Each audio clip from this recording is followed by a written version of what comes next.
Okay, so your magic missile was successful, obviously.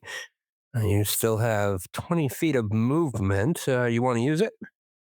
Yeah. Oh man, I think I'll move this. I think I'll move my tune over right about here. Sorry, dude, Oh, that's difficult terrain. You can't move him that far through it.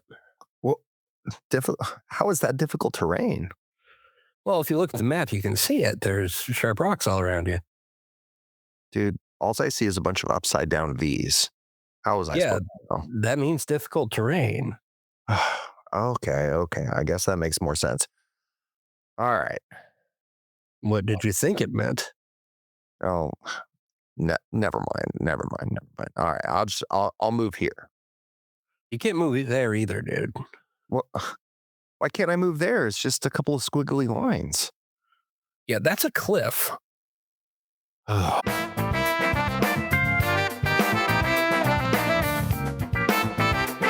Hi, I'm Tyson. And I'm Mike, and we argue with dragons. Hey, listeners. Welcome back to Arguing with Dragons. Hello. We are a podcast for nerds created by a pair of middle aged geeks who just love their hobbies. And this season, we are covering role playing games and our never ending fascination with them. What is our topic today, Mike? Battlestar Galactica. Wh- What? Oh, sorry, battle maps. Yes. Listeners, we're going to talk about battle maps. But before we do, I've got a couple of things I think we should talk about and cover. First Like off, Battlestar Galactica. I did not watch enough Battlestar Galactica to be a proper authority on it. I am not as cool as Dwight Schrute from The Office, who Me made either. models of it. However, I am now a connoisseur of vacations in southern Missouri. In Nothing. the same way that Nikki Nova is a connoisseur of dicks. Who? Nikki Nova? Classic porn star, dude. Oh, well, you probably watch a lot more porn than I do. Guaranteed. Oh, so listeners, our recording schedule's been a little erratic this week. I was on vacation in southern Missouri, Branson to be exact. And I won't bore you with all the details. It was a good time with the family, but I do want to give a couple of shout outs. Folks, if you ever visit downtown Branson, don't fall for all the touristy stuff, but go downtown to the old Branson. And down by the landing, up the main road, is a little tiny hole in the wall called Walker's. You're welcome. Yes, Mike told me about this place. Where did you hear about it, Mike? I was just kind of cruising through some Facebook suggestions for restaurants when we were on our little trip in Kansas City. Mm-hmm. And Walkers of Branson came up, and I was like, "Huh, all right. Well, I wonder if that's Walker Texas Ranger or what." And then it turns out zombie themed. Oh, yeah, I was shocked. So this little hole in the wall has a really cool picture of a zombie. I bought a sticker too, so I'm going to turn that into a magnet. And it's very small. I mean, it's like it's no bigger than most public restrooms inside. Like it's small. And it's very there's zombie pictures hanging up all over the walls and it is a walking taco bar as the name would kind of hint, walkers, you know. They offer challenges to spin the wheel to get your ingredients into your walking taco if you want, but just overall, the food outstanding. I got a 2.5 ounce bag of chips and poured it up with, all the good taco fixins. My older daughter came in too, and she had a very basic one. And those guys behind the counter, bless their hearts, were like, "Who ordered the basic? Who got this? Who's the basic one?" And I'm like, "She's 9. Cut her some slack." Because these guys were, they tease you just like any good restaurant, staff should. They're not just all nicey customer service. They insulted my handwriting and teased my daughter for getting a basic one, but just outstanding food. If you are in Branson, check these guys out. They're pretty cool. That note, I feel like many restaurants should be a lot more like Dick's Last Resort. Oh, I think so too. I think it's more fun when you can be candid with your server because Yeah, exactly. he told me I have the handwriting of a 2-year-old. And I looked at him and I said, "Oh, really?" And he goes, "Yeah." And he laughed at me and then he said, "It's okay. I got bad handwriting too." So I looked at him and I said, "Sir, do you know what the good thing is about having shitty handwriting is?" And he goes, "What? That nobody can read it?" And I said, "No, because if you're smart, you can usually read other people's shitty handwriting too." And it went completely over that kid's head. So that was a fun moment, but no, great restaurant. Check it out if you're in Branson. And then my other shout out, Branson Dragons, the Branson Dragon is what it was called. It is located just to the well, if you're looking at a map and you're looking at the landing head on, it would be off to the left, down the road a ways in a strip mall, and it was a massive nerd store. I mean, it took up half of the strip mall complex, like multiple what would have been singular businesses were all just undivided and was all this one big game store. Half of it dedicated to wargaming and tables set up for various games on that side, and then more tables on the other side dedicated to card games, with some back rooms dedicated to Dungeons and Dragons and RPG style games. Giant table with a TV built into it for the players. I thought that was really cool, and they had just about everything under the sun there for sale. Dragon statues. They had their own customized arcade game set up where you could play some old classic arcade games. They had a chandelier made out of Magic the Gathering cards, which was really neat. But yeah, definitely. If you're in Branson and you're a nerd, check that store out. The Branson Dragon, definitely worth it. Left a couple cards for the podcast there with the guy. Super cool staff. Yeah, yeah. So, Mike, did you get up to anything fun this week? Not especially. Did you happen to hear about everything going on at Gen Con this week? I did because you won't stop talking about it. Oh my God, he's right. So, Dungeons and Dragons made an announcement at Gen Con this week, folks. And this is big, big, big. There's so much stuff to cover. We could probably do a whole ass episode on it, but I'm just going to touch on a few of the stuff here. They announced that more third-party studios are going to be making official D&D adventures, which I think is great because that bodes well for us small content creators out there and us probably wanting to get in, that more third-party studios are going to be allowed to do official content. So scary, yes, because sometimes these studios, they do crazy stuff. But if Wizards of the Coast is going to be vetting it, I think it's a good idea. And Cobalt Press is going to be involved in Forgotten Realms material.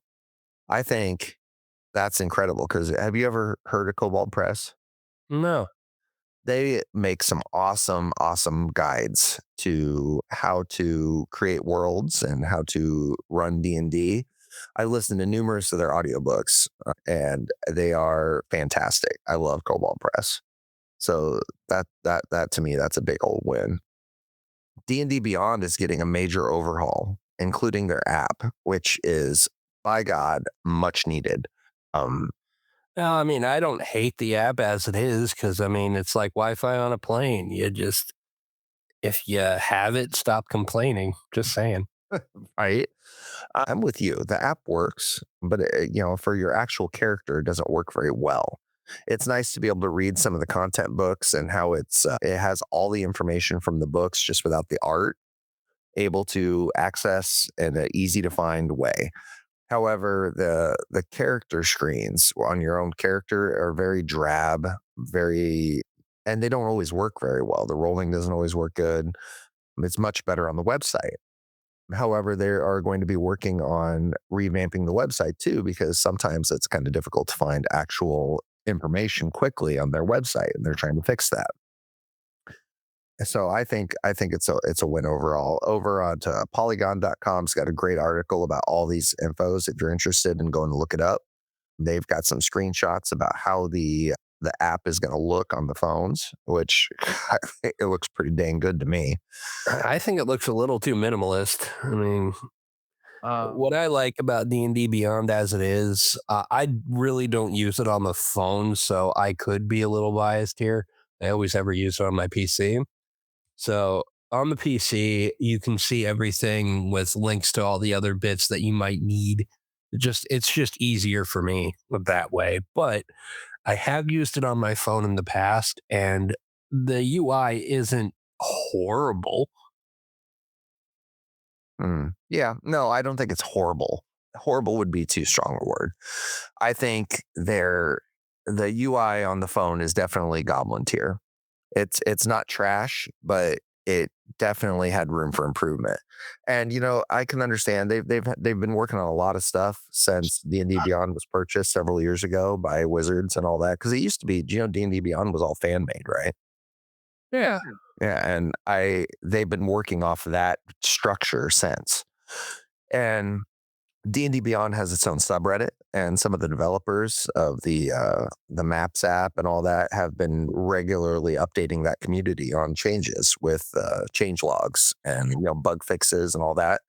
And they've actually interacted quite a bit with folks, including myself. I told them, I was honest, that my only thing keeping me from switching from Roll20 to the Maps program built into Beyond is dynamic lighting. And they informed me that they don't really have that on the roadmap yet because it's not what they envision for the app. But they said, but don't count it out because they may go that direction too, which I think they need to, because dynamic lighting can work well in a combat encounter just as well as it can with just basic exploration on a map. So I think that's something they need to definitely work for. I mean, I really only just figured out how to use dynamic lighting on Roll20, and by golly, It's it's tricky. finicky. It's finicky to say the least. It is finicky. The amount of coding and work involved to get dynamic lighting actually working is not easy. And they've had to make numerous changes in Roll20 since first rolling it out too, to get it to actually function as well as it does. So, Rolling it out. so September 15th, Arcana Unleashed is going to drop. And this is a major extension to magic in the game. It looks like, according to the website I'm reading right now, 10 new backgrounds, 29 new feats, 33 new spells, 6 magical group patrons, 9 magical factions, and 47 magical items, and some new rules involving them. 19 magical creatures with a short adventure. It looks like the actual content of the book will include a level 11 to 20 campaign. So that's interesting. That'll definitely be a book I might just pick up. Yeah. A great. A little expansion of magic, give you extra spells to play with and all that. Yeah. It sounds like a good time. I have to see what fits in Alduin and what doesn't fit, because folks, if you've made your own world and you've homebrewed your own world, don't think that you always have to include everything that Wizards of the Coast throws at you. You don't need your world to be a kitchen sink. But that does not mean that you can't look at what they've provided and say, hey, that fits in my world. Let's do it. And roll it out. I mean, I've made numerous changes over the last 3 years to my world with new information I've taken in from various new sources. So don't be afraid to change things up. You can always write it in the lore later. Yeah. Greyhawk is coming back with a new campaign, Crown of the Witch Queen. While I don't play a whole lot of pre-made stories, I don't run a whole lot of modules, and I definitely don't play in any of the main worlds of D&D. I love reading about them because obviously Greyhawk was one of the first, right? That was Gary Gygax's homebrew world. Yeah. You can't get any more original than that. And his son is going to be taking over the content development for it. So I'm super impressed with that. Now, I just hope that his son has the nerd cred, as opposed to, I'm Gary Gygax's son. I know what's going on, despite the fact that I'm a career attorney and I've never once played a video game. I think we'll be okay. I hope so. Have you looked up a picture of this guy? No, I have not. I think his name is Lucas. Luke Gygax. Oh man, he's a handsome boy. He's a game designer, an entrepreneur in the tabletop fantasy world, best known as the son of Gary Gygax, co-founder of Dungeons and Dragons, and the founder of Gen Con. He is a good-looking dude. He's even got that little curly hair out there, glasses. Yeah, we'll be okay. Just looking at him, we'll be okay. All right. Wizards of the Coast is doing something that they swore in 2014 they were never going to do. What is that, Mike? Yeah. They are releasing rated M for mature content into Dungeons and Dragons. We are going to Dark Sun, ladies and gentlemen, the most brutal, non politically correct campaign setting you could possibly have for D&D. If you are unfamiliar, Dark Sun takes place on a post-apocalyptic wasteland world where slavery is rampant and using arcane magic actually withers the world further away. Divine magic is almost unheard of in the Dark Sun campaign, and they pretty much wrote this thing off when 5th edition came out because they didn't want to offend anybody. Oh, we are going to be an inclusive game where there is no hatred between the races and there's no slavery and there's no real conflict other than your BBEG trying to destroy the world. And you fuckers need to just grow up, okay? These are all real problems our real world faces. And it's Yeah. okay to include those in your games. It's okay to face them because you want your players to be the heroes that overcome this bullshit. And with Dark Sun, they're going to be releasing a new character class called the Scion. And I don't know a whole lot about it yet, but I am super freaking eager to learn. Hmm. And Mike, one of our favorite games is also coming to the D&D universe for the second time. Legend of Zelda.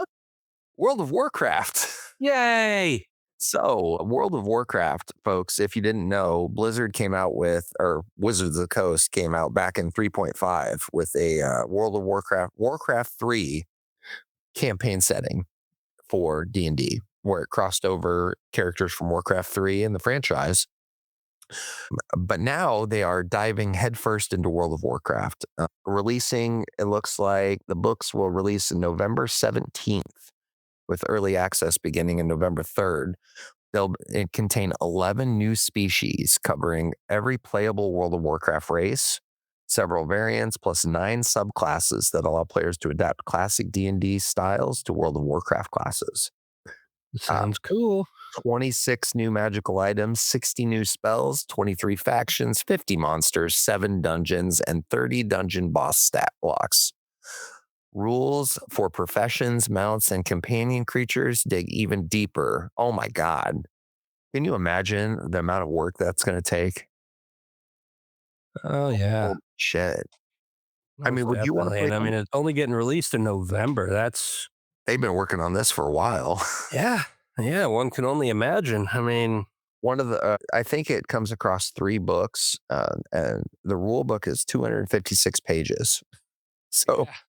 I mean, that's crazy to me.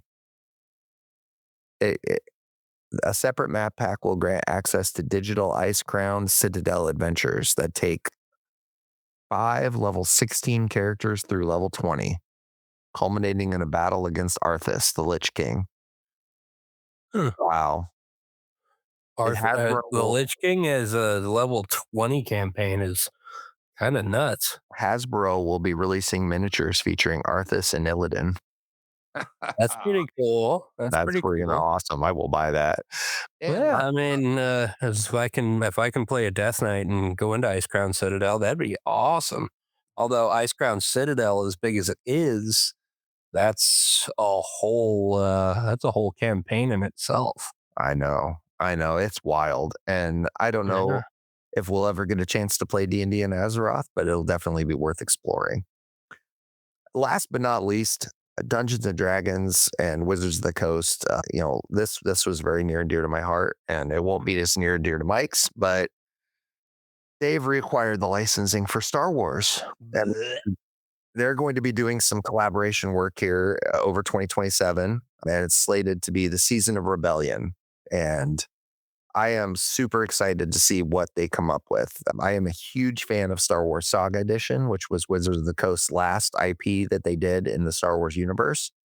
It was written by some really talented authors, and it was fun to play. It was a little broken at times. It pulled heavily from 3.5 and 4th edition D&D rules, and you could die at first level easily to a stormtrooper, which would seem counterintuitive to an RPG because you see stormtroopers die all the time. But they did like 3d8 points of damage with their blasters if they were on auto fire. And it was hard to, it was a hard game. It was a fun game, but it was wild. And I'm really excited to see what they do. I posted out on the Saga Edition subreddit to see how excited all the other Saga Edition players were.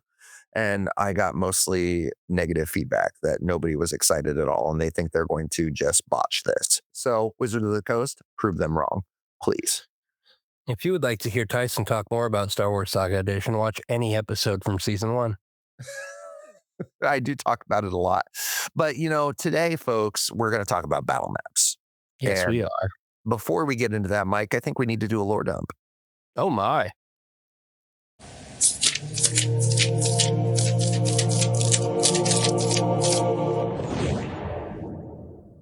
So, what exactly is a battle map, Mike? Can you tell our listeners exactly what qualifies as a battle map versus a scene map or a regional map or a world map or a town map? What makes a battle map a battle map? Grids. Grids. Okay. Well, you could put a grid on anything. You put X on anything. Anything more specific? Well, it's a map that is designed for combat encounters, I suppose. Exactly. So, while I suppose you could have a combat encounter on a regional map if you were an entire army, a battle map takes things down into a 5-foot square. So, you've got the landscape where your personal character will be fighting against another NPC or monster or bad guy or other player sometimes. And it takes the squares down to a 5-foot square. So that's what really qualifies as a battle map. And I don't know, Mike, when you first started playing D&D, it was a long time ago, way before computers and printed maps and before we had any money to, really buy any of this shit. So what did you use for battle maps? Like, did you use anything? Me personally, I would go with Theater of the Mind most of the time, but in the odd occasion that I would use an actual map for it with miniatures and such, I actually used a whiteboard. Ah, okay. That's clever. That's clever. Yeah. Now, granted, the whiteboard didn't have a grid on it or anything, but one of my good friends that I'd grown up with, he had a whiteboard that he had used a permanent marker to draw a grid on using a pocket square and a T square and some other tools to make the line straight and even and whatnot. However, what he didn't seem to realize was that when you erase whiteboard marker over permanent marker, it removes the permanent marker. Oh, really? Yeah, it does. There's a little life hack for any of you out there listening that are teachers at a school. Huh, interesting. Yeah. Draw something on a whiteboard with permanent marker and let it set. You realize, squeak, squeak, it won't come off. And just draw over it with dry erase marker, and then boom, you're good. Nice. Interesting. When I first started doing D&D, the only hex or squares we ever used were when we were designing a dungeon. And I never had any concept of how big those squares would be. I would always just use it for the straight lines so that I could make the hallways and all that. And I really didn't have a concept in my head at all about what a battle map would look like if you actually dove into that room. That didn't hit me until much later in life. But what we did do, those little glass beads that we used to use in Magic the Gathering for counters that you can go to any craft store and buy where they put them in flower and aces and all that, we used those to represent our characters and the monsters.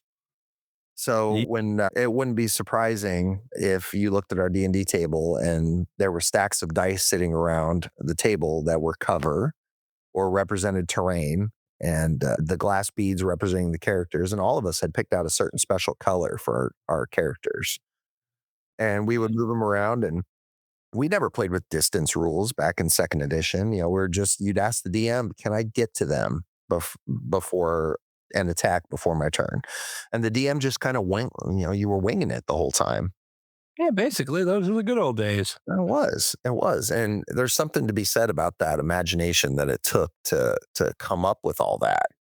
And it's not exactly lacking today because now we have all these modern visuals, but sometimes it's lacking today.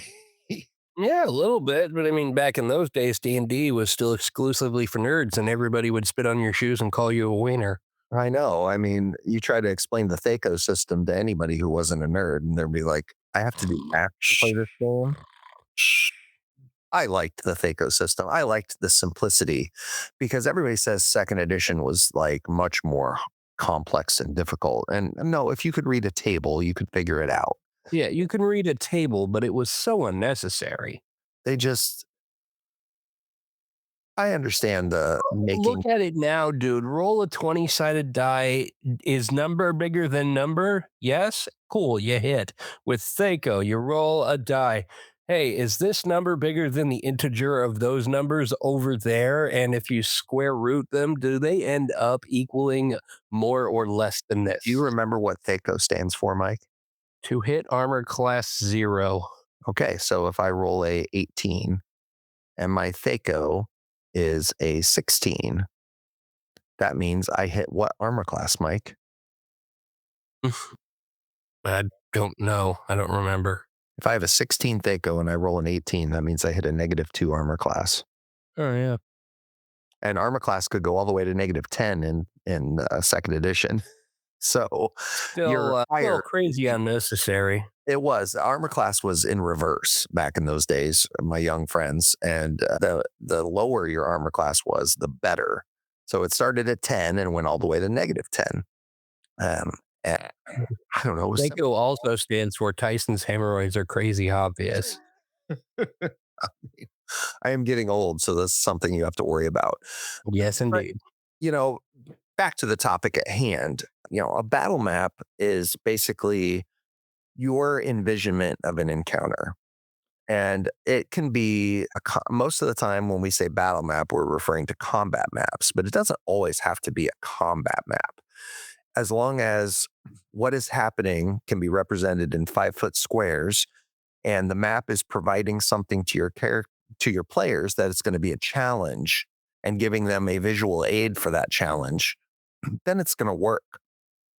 But we were talking about Star Wars Saga Edition earlier, and there was a reason why I wanted to bring that up aside from just the news. There's a really good wiki for this game available. Since it's out of print and all that, nobody cares about the legalities of it. But the swse.fandom.com/wiki is wonderful for this game. And they have something on there called the Encounter Design Checklist. And I'm not sure if it's the two dudes from the Dark Times podcast who actually wrote this, but they referred to this a lot. And they're the ones who clued me in on this. The game itself is based on, like I said, 4th edition, 3.5 and all that, but it uses universal things that will apply to any edition of any role-playing game, and specifically D20 system games. So I want to cover the 10 checklist rules that will definitely help you build a battle map before we talk about, how do you actually build a battle map, what makes it memorable and all that. And I'm going to point out all the flaws. Yeah, Mike. So maybe, do you want to roll initiative, Mike? Absolutely.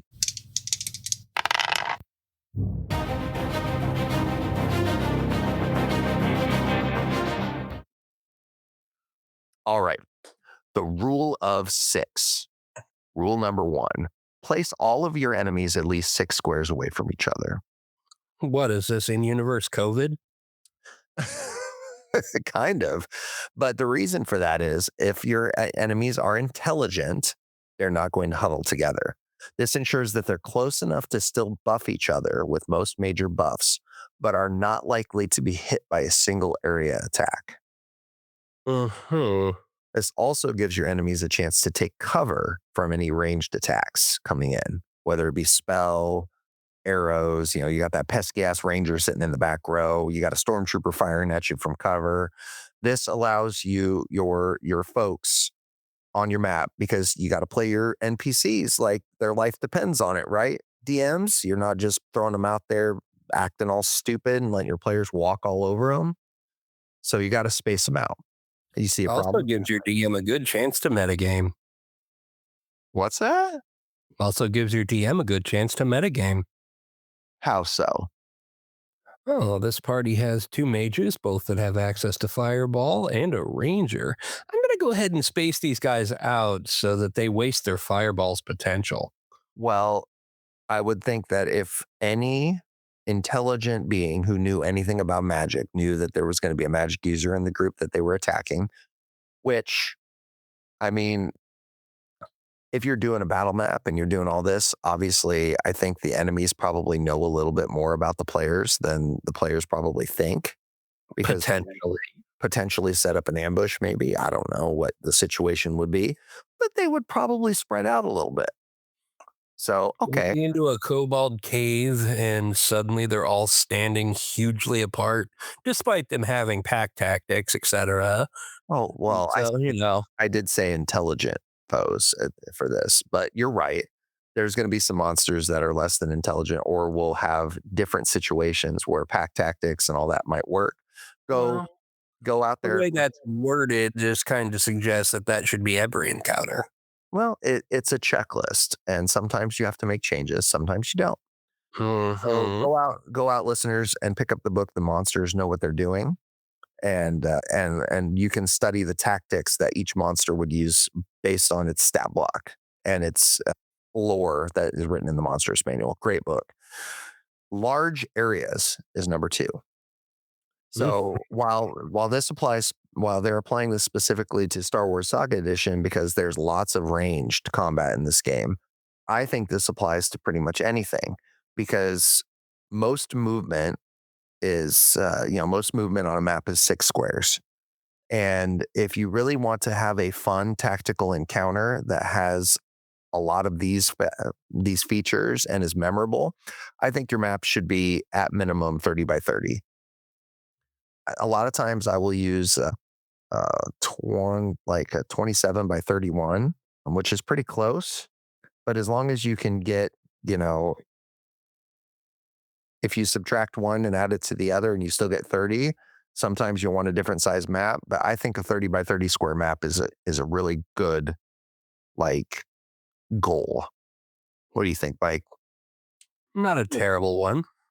So you should definitely ensure that a large encounter, like if you have lots of enemies, you want them to have room to spread out on the battlefield. You want to be able to separate your player characters from each other so they're not all huddled into a group. And this is a great way to do it. So cover is the next thing. So Mike, how many times have you played on a battle map where it's like in an empty field? Not often. Not often, exactly. You shouldn't have an empty field for your battle map. Whether your battle map is a trash filled like cyberpunk style alleyway in a glowing neon city, or your battle map is the winding sewer system below a medieval fantasy town, or your battle map is in a dense forest, which I think our players in our campaign are in right now. Uh, Yeah. Well, the your campaign, yes. Yeah, the cover is vital because not only will your NPCs use cover, but your players will use cover. And cover is an excellent thing in D&D. So let me just pull up my handy dandy. I have a desk mat here that has all of the 5.5 rules on it. Half cover, ladies and gentlemen, is +2 armor class and to your dex saves. 3/4 cover is +5 to your armor class and dex saves. And total cover means you cannot be targeted directly by attacks or spells. Now tell me, Mike, how vital is that in an intense combat situation? Pretty important, but I gotta note something here. Sure. I don't think anybody in either of our campaigns has really ever utilized cover. I don't think so either. And I try always to have it offered on a map. But 9 times out of 10, I don't see players go for it. Yeah. Granted, cover is best for characters like rogues, rangers, and mages. Whereas you got your sword and board or great axe users, they're not going to really use it much.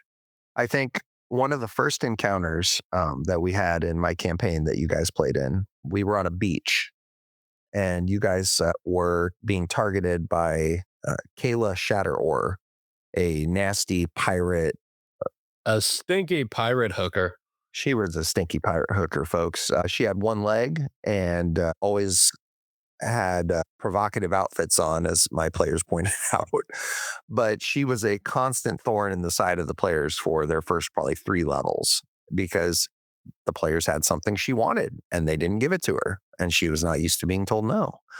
So she sent some thugs out to ambush the players so that they could get a hold of that item. So she's fantasy Trump. Yeah. One of them, one of the thugs was at the top of an old ruined tower that was overlooking the beach. So he kept firing arrows from cover down at the players. And quickly I realized that you guys did not know how to handle that because nobody could hit this guy because he had a bonus to his armor class and he's firing arrows down and he's hitting right and left. And it don't take much for first level characters to get taken out. But Yeah. that was a prime example of why cover can be so crucial in an encounter. Absolutely. Now, concealment is also something else, and this is different than cover. Cover might be a boulder on the side of the road where you could duck behind and get half cover. Cover might be going inside part of a ruined wall and firing out a hole. But concealment is where your stealthy players live. This is shadows, thick vegetation, things that will hide people from common sight, corners even that disrupt line of sight would be a form of concealment. Vents in a wall, like if you're playing a more modern campaign, or a dumpster or something. Thick undergrowth, like I said, whipping sandstorms, all could be good sources of concealment. So you should definitely cater to your stealthy players and have some form of concealment. Got a problem with that one, Mike? No, not really. Good, good. But I Difficult. play a stealthy character, so I'm not exactly the right person to ask. That's fair. Difficult terrain. Yeah, we touched on that in the intro a little bit. We did. You should always have some form of difficult terrain in your combat when it makes sense. Yet another thing that neither of us really utilize all that much. Oh, don't we? Because No, not especially. you're about to be in a skill challenge that involves difficult terrain. Oh my. Doors. Now, this is something that you don't always come into, doesn't always pop into your mind unless you're like inside a building. So let's say, Yeah, you're in a forest and you run into a door. That's a bad idea. What okay, with the Feywild and whatnot. but let's say that you're raiding a barracks of an opposing army Uh-huh. and you get into the mess hall and you're fighting 2 or 3 guys in there and you're winning. However, that mess hall has 3 different entrances. Now you've given your players a way to escape if they need to through another room, or if your perfectly balanced encounter ends up being your players annihilating the 3 that you thought would be a challenge, now you have a entryway for more to come storming in. Absolutely, you do. This gave you DMs a hack there, So you've got perfect ways to introduce more unpredictability to your encounter, which is what you want. You want your characters to never be able to guess what's going to happen. Exactly. This could be elevators. This could be hatches. This could be trash chutes. This could be, what's more D&D? Hell, even a portal. I mean, if you're playing a higher level magic heavy campaign, a portal would be a good way to be like, oh, hey, there's a portal in the corner. You better go close it, or else who knows what might come out of it. Yeah. So D&D does Watch it be a squirrel. right. Dungeons and Dragons doesn't do very good with this next one. This was something that I think Star Wars Saga Edition really clobbered D&D with. And this could be something that, and maybe it exists out there more in 5th ed, 5e, and I'm just not privy, but hazards. Yeah, no, I've never really noticed a lot of use of hazards in campaigns in general, actually. That's So not even just mine and yours, but other ones that I've been a part of, I've seldom seen hazards used other than like pitfalls and such. right. And in a battle map, a hazard can be a very dynamic way to change what you're looking at, change, the whole encounter really, because now you've got a hazard on the field that you have to work around to get to your opponent. So the examples they give for Star Wars universe, which is good ones, a burst pipe spraying flaming gas, falling ice stalactites, a hostile plant that is on the battlefield. So if you get too close to it, its vines are coming out and whipping, which is that can be a D&D one too. A panicked crowd inside a city would be a hazard because now you've got people you're trying to push through while you're trying to get to your opponent. Because 9 times out of 10, if you're in a city battle map, I never see peasants on that map running around being crazy. I only ever see the players and the bad guys. You've kind of been a perpetrator of this exact trope. I have, and I am guilty. So some of the other hazards you could come up with in D&D, poison gas being released from some pit trap, or spikes coming out the floor in a ruined in a ruined temple that you're fighting, your kobold pack has inhabited, but there's old booby traps from the previous owners. All kinds of hazards potential, and that can literally change the course of a combat because that's gonna your whole tactics are now out the window sometimes. This isn't this not you got some for that one, Mike? You want to fight me on that one? Mm, not really. I mean, the idea is good. Just having some sort of impediment to the characters getting to the BBEG or what have you, not only makes sense from a mechanical perspective, but I mean, hey, just think about it. You add perfect example you made a crowd of panicked people in a city that makes a lot of sense. Oh yeah, and you can't think of it just as an impediment to the players. So if you're a good DM and there are, let's say, lava pits sitting around the room that your BBEG is in, it doesn't necessarily mean he's immune to fire. So use those hazards, DMs and players. Put that BBEG in that lava pit. Find a way. There's going to be a way. Yeah. Yeah, yeah. You know how Superman always includes kryptonite whenever he goes to fight against Lex Luthor because he definitely wants to make himself handicapped on that. you know, Sometimes those game mechanics work in your advantage, players. And while the DM might be releasing that cloud of poison gas to try to stall you from getting to the mobs on the other side, you can find a way to put the mobs in the poison gas. There's going to be a way. So, Or if you haven't put enough mason jar, you can collect some of it for later. yeah, exactly. So the next one is also something I find very underutilized in 5e that I try my hardest to include, and that's using your skills in combat. Using your skills in combat. Yes, too many D&D combats are roll a d20, did I hit? Or cast a spell, roll a save, did they fail? And that's where it ends. And I don't think that's tactical enough. So, like, if your rogue wants to, let's say the rogue wants to try to take out the guy at the top of the tower, and on his turn, he's got so much movement, but now he's got to scale the tower, which might have its own set of challenges and hazards in it. So now on his turn, he's going to make a number of skill checks to see if he can climb the tower, to see if he can pass his dex check when the vine he's climbing breaks, or grab a stone and be able to pull himself up. Now we've got an athletics check. And then let's say that there's a stinging insect that lives inside those rocks and he might be crawling up his arm and biting him. Now he might have a constitution save versus poison. But there's a number of things you can use your skills in combat for that don't involve just rolling to hit.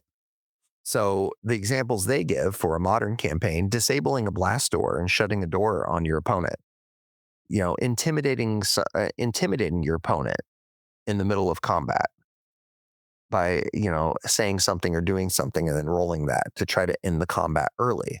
There's so many things that you can do with your skills that get neglected because, oh, we're in combat, better just roll to hit. So utilize that in your maps. Find a way to make your characters perform skill checks to get to from point A to point B. Any complaints there? No, no, not really. I mean, I like the idea of in combat you got six guys facing off against your party. You kill five of them, and the sixth one is not going to be like, okay, hold on, pal. Right. Travis hates this. Our good buddy Travis, who we had on the show, he hates skill challenges. He can't stand it. He wants the big numbers, the big damage, the things, because he's always of the mind that he's going to fail the skill challenges because he's had a few characters not do so hot on skill rolls. But I think when done properly, and not set too difficult, I think skill challenges are a wonderful thing, even inside combat. And you can easily do them inside combat, especially if it's an encounter that you've planned to be epic versus just some trash mobs on the side of the road that you're killing. So, all right, next one, elevation. Definitely. Yes, definitely. Whether it's the rooftop to your city street, or it's the cliffside, or it's Even a retaining wall in a city. yes, or the trees, something, anywhere. Make there be elevation. Give your players and your monsters a chance to get the high ground and make it difficult. Play it like real tactics are at play, not just, oh, I'm just going to move them here and fight. Ooh, don't get lazy about it. Use elevation 100%. Any complaints there? No, not especially, but overuse of this is something I have seen. Oh, overuse of elevation. Yeah, Yeah, you don't want every map to be on the cliffside where your players have to start at the bottom of the cliff and climb their way up while taking massive amounts of damage that they can't counter. That's boring.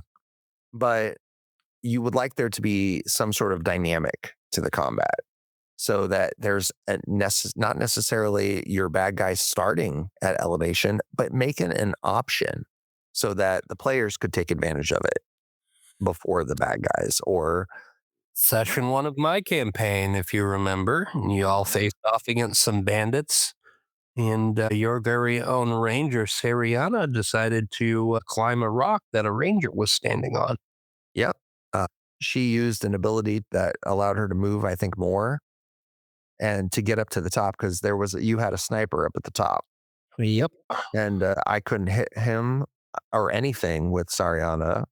No, you couldn't. Your rolls were just that shit. He was a stormtrooper. She couldn't hit the broadside of a fucking barn. Well, you got to remember the stormtroopers were intentionally missing in the first Star Wars. Actually, they weren't. They just had plot armor. So, it's whatever. Well, But, from the get go, they wanted Princess Leia to escape so they could track them. well, I think they did, but they were also hoping they could capture them. So it is what it is. So the last thing on this list, and this one is something that I also see underutilized quite a bit in D&D, is enemy diversity. So, yes, Don't worry, we're not going woke. no, we're not going woke. You might run into that pack of kobolds in a cave. But should the entire encounter be against kobolds? No, What they if, need a leader. what if, well, not necessarily a leader, but what if there's also some strange animal living in that cave that wakes up that has a completely different style of fighting? What if you're fighting your town guards and because you're the bad players and you've slept with the leader of the town's wife because your bard can't keep it in his pants and the town guards are after you? Well, what if while you're fighting the town guards, a sewage elemental comes up because the magic in the town was disturbed. And that's why you were there in the first place. And now you've got town guards coming after you, and you've also got a poo elemental coming out of the sewer chasing you. A poolamental, if you will. Yeah. I mean, they're those are terrible examples, folks, but you get where I'm coming from, right, Mike? And really, they're not terrible examples, but Okay. I can think of something a little more utilitarian than that.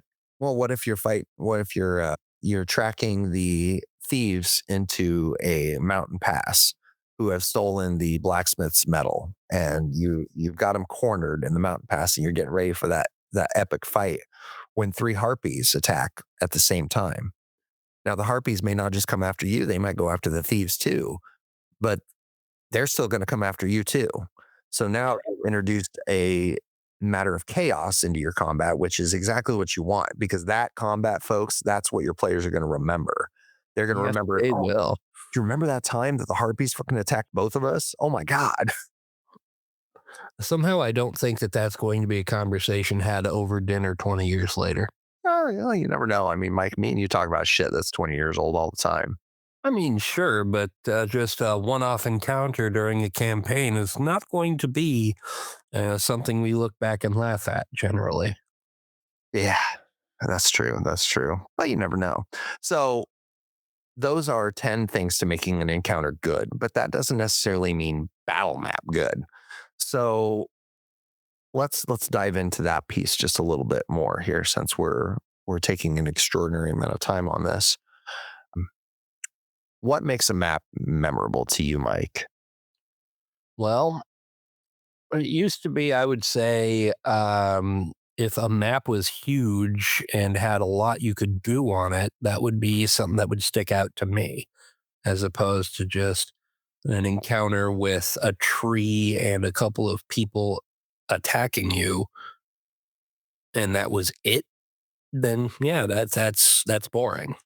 Yeah, so that's If actually on it's my list. if it's a big old map Okay. with all kinds of features, 4 walls if you're indoors, plus some scaffolding that you could climb or a tunnel that you could burrow into and then come out the other side on the other end of the map. There you go.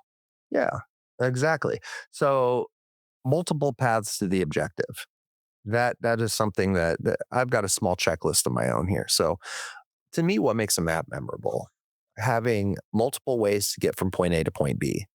So if you're going to have a combat encounter where you have to get across the rope bridge to get to the other side and something's fighting you, there should also be another way to get to the other side of that bridge.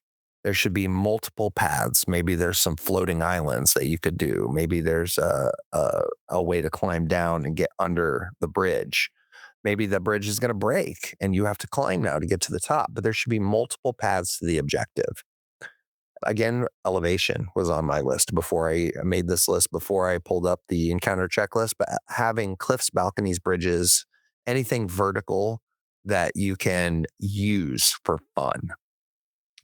Interactive terrain, which is what you were just talking about. Hmm. Levers, unstable walls, braziers, things you can light on fire, shit you can move for cover. I mean, have there be interactive things on the map, and make sure your players understand on the map you've made that this is interactive. If you're on Roll20, a great way to do that is by using pins. You can pin a spot on the map, and then you can take a picture of a lever and be like, there's a lever here. So if the players hover over that pin, they can see, I got a lever here that I might be able to turn. And they may not know what it does, but there it is. One time I added that in a campaign back in high school where the players were fighting some regenerating undead and they couldn't seem to beat them. And a good buddy of mine named David was playing a thief that wasn't the smartest thief in the world, but whatever. And all the players were in the midst of melee combat with these zombies, and she found a lever on the wall and she pulled the lever. No idea what it did. Wrong lever. What do you think it did, Mike? I don't know. Nuked all the zombies. It dropped acid down the hallway on all the Uh-huh. zombies and the players. Oh my. She party wiped the party. when the mechanic was supposed to be to get the zombies under the thing. But I mean, I was young, so they had no idea that that was going to be what would happen. And I thought they were smarter than they were. So, whatever. Your map should tell a clear story, though. Your map should tell a story about the environment you're in, whether it be that seedy hall or that seedy alleyway or the dense forest, the beach, the river bridge. You know, it should tell a story about the terrain, the landscape that you're in. Your characters are there. So it should make them feel like they're there. And always try to add a hook. Now, not every map is going to be able to have a hook that your players will remember, but try to put a hook in there. Try to add something that's customized to your campaign, something that feels like it only belongs in the world that your players are playing in, because that'll be something that they remember. So, what do you think some mistakes are, Mike, that people make with battle maps? When you and the times you've played and you've seen battle maps and my maps, even I'm not perfect. So, what are some mistakes people make? Well, Well, said the nun to the Randy Stallion, it is possible to put too much in. that's true. Okay, too much, so overcrowded. What else? I don't know. I don't even know where you're going with this.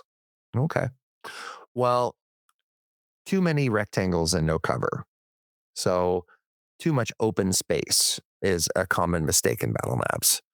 Also, the contrary, like you just said, too much clutter. Things that don't make sense on the map is one that annoys me. Where, like, you're in a room, and let's say you're in a blacksmith shop and you're trying to fight a bandit who broke in. I mean, you're not going to, there's things you won't find in a blacksmith shop. Yeah, you're right. But don't put You're not going to find a bunch of spell scrolls in there. yeah, don't put that shit on your map. You don't need to see that. But every fight shouldn't be on flat ground. I mean, in reality, most combat doesn't happen on fight ground or flat ground necessarily, and you never know where you're going to get in a fight. So don't fight on flat ground all the time. And maps shouldn't just exist because combat started. So make sure your map would make sense even if there wasn't a fight going on. Yeah. So I think that's something worth talking about. Your terrain your terrain should always change combat. You know, if you're gonna go to the trouble to make a battle map, make it interesting. So have choke points, have hazard areas, like we said, line of sight blockers, all that stuff. Oh, this one's cool. Environment should matter. Yeah. This is one of my favorite things because this has actually, I've seen this used multiple times, and some of the fights are very memorable to me. So, flooding rooms. Have you ever seen a map with flooding rooms? Yeah, a couple times. Oh, it's fun. When all of a sudden the room's filling up with water and you've got four maps in front of you. One where the water's real low, then it keeps climbing. You just keep changing the map on the players. This is one of those things where online games really excel, or having a way to digitally have your map out rather than having a crudely drawn map in front of you. This is where it gets really fun because that room will fill up with water, and then all of a sudden movement gets halved, and you've got a timeline now. The collapsing bridge, some of my favorite combats have always happened where the bridge is collapsed on the players and they're struggling to climb. I actually had one where most of the fighting was happening on giant chains that were broken down the side of a cliff. And the big medieval style elevator that was used to take people down the cliffside was busted at the bottom. So they were climbing down the chains that were, the size of a bus in width. Spreading fire, the one that I will never hear the end of from Travis, where the fire was spreading on the boat, and the players had the choice of fighting the monsters that were causing the fire or putting out the fire and fighting the monsters. And they just chose to fight the monsters and ignored the fire. And then the boat sank. So 2 characters died that day. they did, because then they got in the water at night and they couldn't swim because they were wearing fucking full sets of armor at night, and they couldn't pass their checks to swim in water that was so deep that they couldn't touch bottom. I mean, shit happens. Yeah. Um, How did your dad die again? Oh, he died on the ocean. Oh, did he drown? No, he burned to death. He burned to death. Well, nobody burned to death in that campaign. They all died from drowning. Yeah, well, It's pretty funny. They're fighting fire imps and they die from drowning. the fact that there were fire imps is still kind of a mystery. Yeah. Well, they never Where got would they even come from? they never got that far. Yeah, So where do you go find your battle maps, Mike? I make them Oh, how do you make them? with AI, the monster of the week for every person until the So next one shows up. yeah. So, yes, you can use AI, and we'll get to that. So, places you can find maps that are not AI, that are hand drawn or made by real people, which I think most of our listeners will probably appreciate, at least knowing that much. A Patreon is a great place to go. Whether you're paying a creator or you're just looking over the free stuff, Patreon people have tons and tons of maps. Oh my God, there's thousands upon thousands out there on Patreon. Drive Through RPG. Now, I hate using Drive Through RPG for this because their site is too difficult to navigate. Sometimes you don't know what maps are in the packs you're wanting to buy, and I don't want to spend money on a single map. So I have my own problems with that. I prefer making my own the old fashioned way. But I've also, there's been times where I've used AI also to help, and I'll explain that in a minute. Reddit. Reddit has an entire subreddit called R Battle Maps. And every single day I get notifications at least 4 times a day with maps being posted there. And these maps are top quality, awesome maps that people post. I've posted some of my own home creations on there, and it is a wonderful place to just go scroll through and get inspiration, or right click and download that map and use it. Lie, cheat, steal. They tell us that all the time in RPG making. Lie, cheat, steal. Use somebody else's creation, modify it any way you want, and throw it out there. And that's one of the things that bugs me about the AI argument, where they're saying they're stealing people's content. We have been stealing people's content in the gaming community for decades. Yeah, mean, absolutely. fucking decades. And yes, they're making money off of it, which is a whole different argument. But I just don't get it. Anyway, there's virtually thousands of maps available on like the Roll20 marketplace that are easily incorporated into your games. And of course, the official adventure books, all the campaigns that you can buy that are taking place in all these various different things, all these modules, they all have their own maps built into them. I can tell you, I have played on the map for the Lost Mines of Fendera so many times in the first cave that I've seen it recycled multiple times. Our good buddy Jeremy put us through the haunted house that is in Curse of Strahd, and he had a map for it. And it was really cool how he did that. He printed the map in pages and then glued the map to cardboard together so that it all made sense, cut it, glued it, and then he coded the entire thing in Mod Podge. And that made it feel like you were playing on like a Monopoly board. And it was really cool. And he used the old fashioned way of covering the rooms with paper so you couldn't see. So let's say you want to make your own and you don't want to use AI to do it. So there are several options. One of my personal favorites, Dungeon Alchemist. No, we're not sponsored by them. I wish we were. But Dungeon Alchemist is an excellent tool. You can find it on Steam. It has the ability to go 3-dimensional, so you can see your map from a 3D standpoint.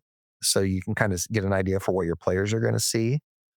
You can build, it uses procedural generation. So it calls itself an AI builder, but it's really not AI because I think it just randomly selects stuff to throw into rooms. But you can have it populate your entire dungeon or your landscape or whatever with whatever you want.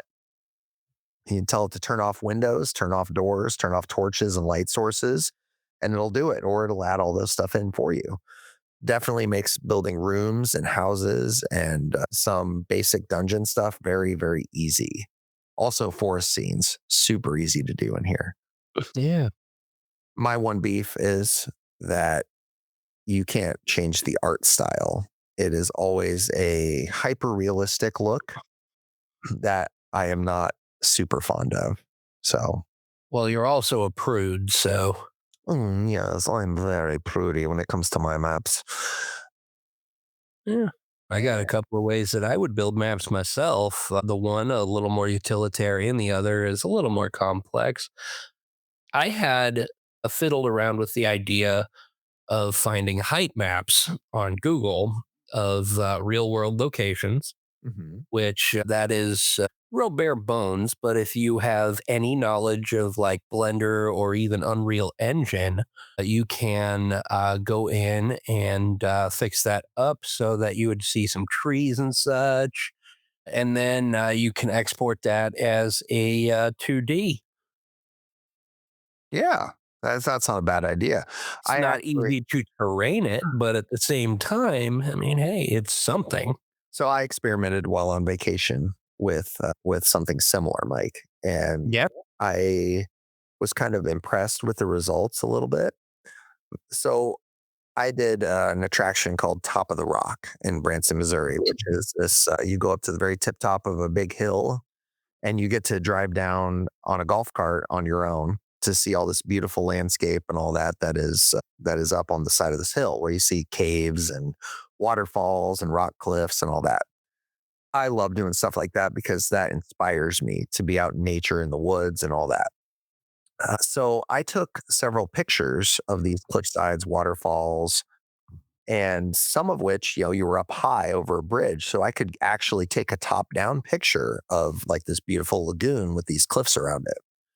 So I fed those pictures then to ChatGPT and I asked it to change the picture to look like a painted battle map using assets you'd see on a D&D battle map, but using the same landscape I just photographed.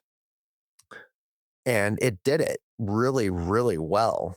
It was able to turn my personal picture into a functionally usable D&D battle map.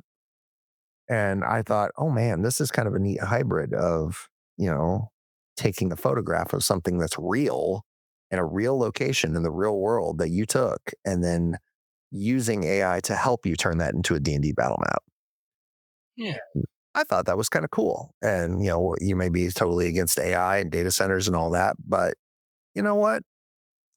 I I don't want one in my backyard either, but go fuck yourself. I found something that I made and I turned it into something that it helped me make. And I think that's cool. So if you want to go the old fashioned route anymore, though, you can go to Incarnate. That's a really good tool. Multiple art styles, assets, hand drawn stuff, really cool. Dungeon Draft is one. Wonder Draft is another that is good for like more regional wide stuff. Dungeon Fog is one I actually started using when I first started building my own battle maps, and it was very easy to use and really cool. Made some cool Star Wars maps in Dungeon Fog. So, other things to think about: grid, no grid. Do you want a grid on your battle map or not, Mike? Yeah, yeah. Most of the time, yeah. I think so too. Do you like hex or do you like squares better? It kind of depends on things. Hex is a little more difficult to navigate for folks that are more used to grid. So if you throw hex in there, it almost works kind of like kind of an improvised difficult terrain. See, I wish more was done with hex because I feel like hex makes more sense when it comes to movement. Because now you've got all these corners around your character that represent their backside, their corner, their flank, their side, all that stuff. And moving in a hex environment seems like it's more natural to me. But also, I get it. Everything's usually lined up with squares in these games. So I just go with the grid squares. It's no big deal. Roll, Yeah. Roll 20 has a really good movement system with the squares and the hexes and all that you could utilize easily. Now, we talked a little bit about dynamic lighting. Do you think it should be I used did. for combat maps? Oh, for sure. Especially if you're fighting in a dark cave and there's lots of blind turns. Oh man, can you imagine? We actually did a combat encounter and I used dynamic lighting as part of it. The You guys were in an inn and a group of thieves were trying to steal something you had and they did it at night in the inn. And so when you guys woke up, you woke up in your rooms with the door open. You could only see what was out the door and then down the hallway because it was dark. There was no light sources, so only people with dark vision could really see most of the situation. But then you couldn't see what was lurking around the hallways or in the other rooms because the doors were shut. So you went and opened the doors.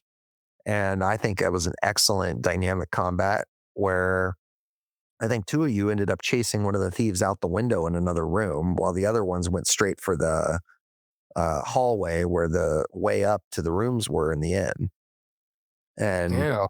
it's fun as hell. That's the kind of shit I I like. remember my barbarian bifurcating a character there. Did. Scale Chopped right in half. So make sure when you make your battle map, folks, that the scale is right.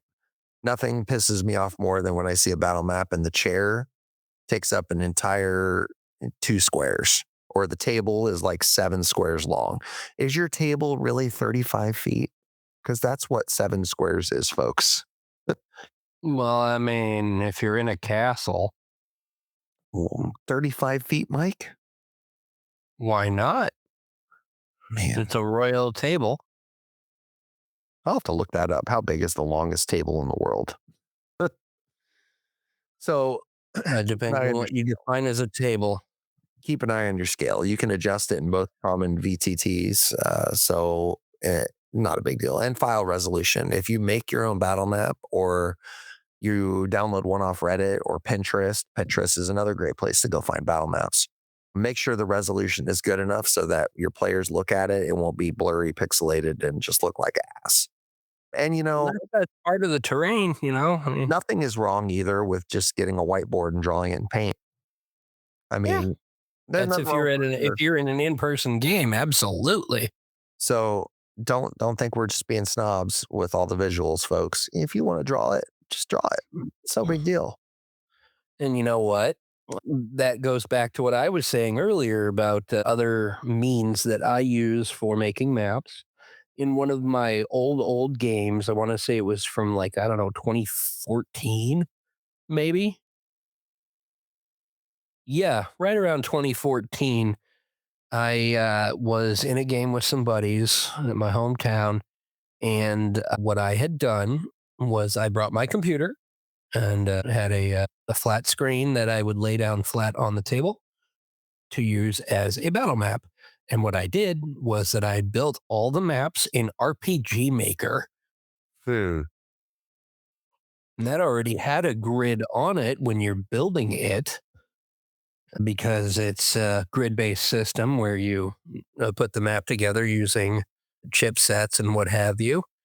And with that in mind, I just designed a couple of maps using RPG Maker and it worked pretty well. It was sure it looked like 16-bit video game, but at the same time, it worked. Didn't hear a negative thing about it. Interesting.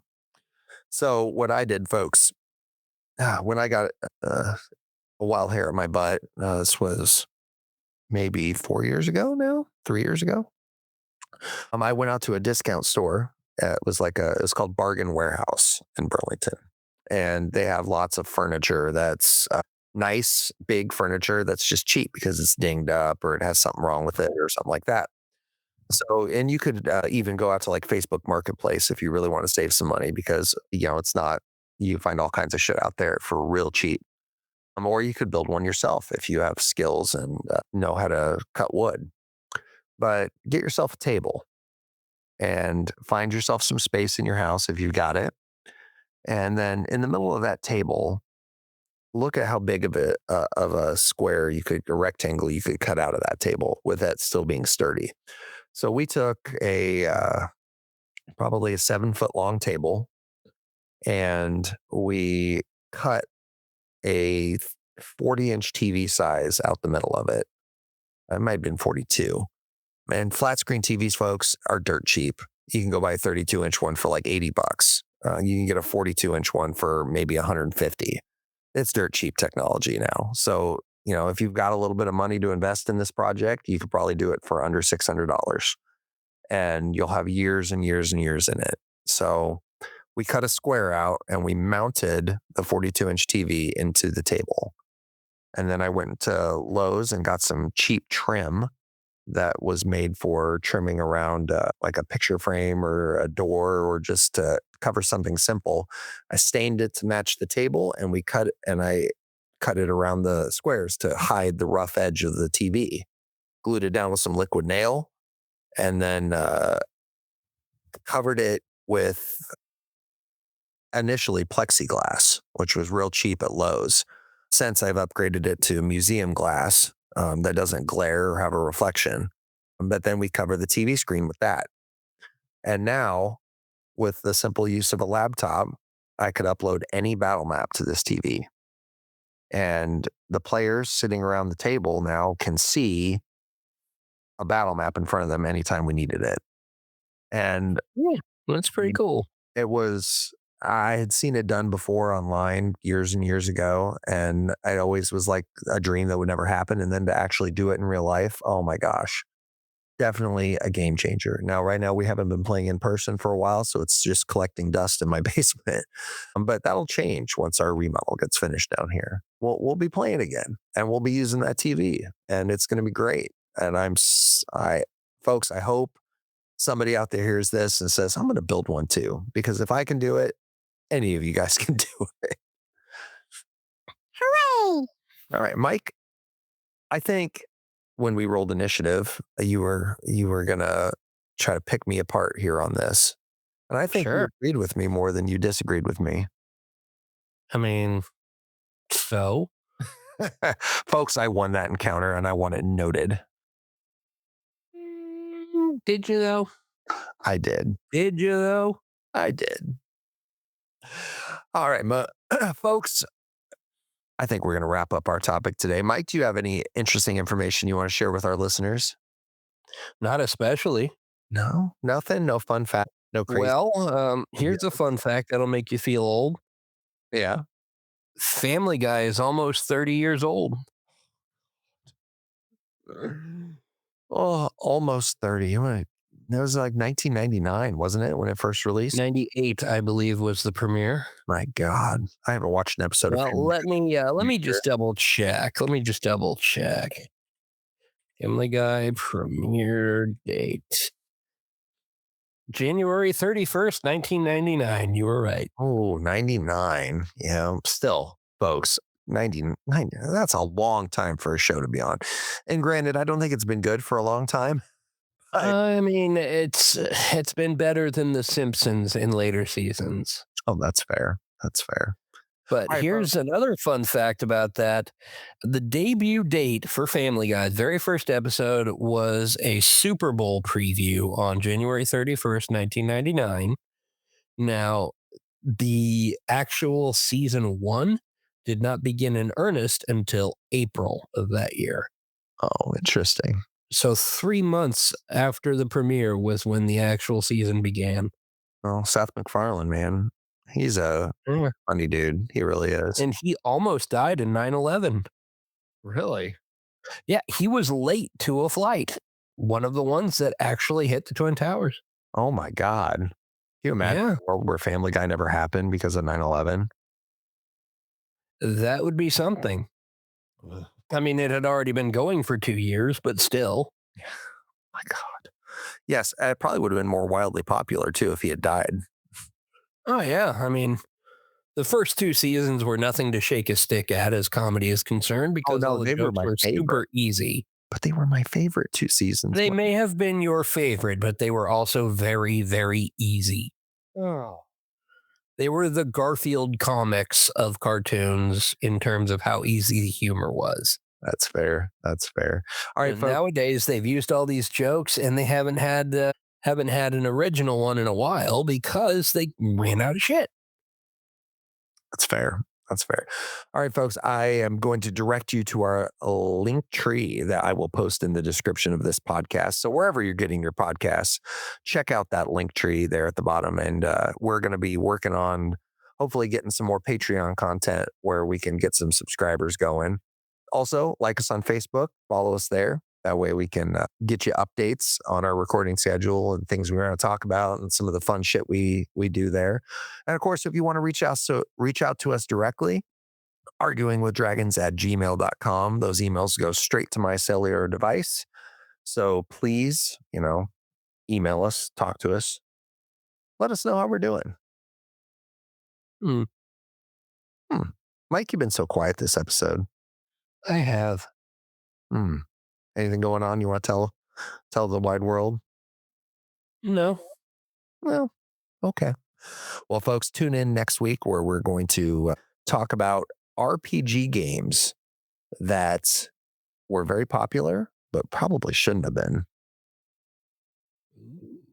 Yeah, it's going to be a good one. All right, listeners, my name is Tyson. And my name is Mike. We are Arguing with Dragons. Have a great day. Be excellent to each other.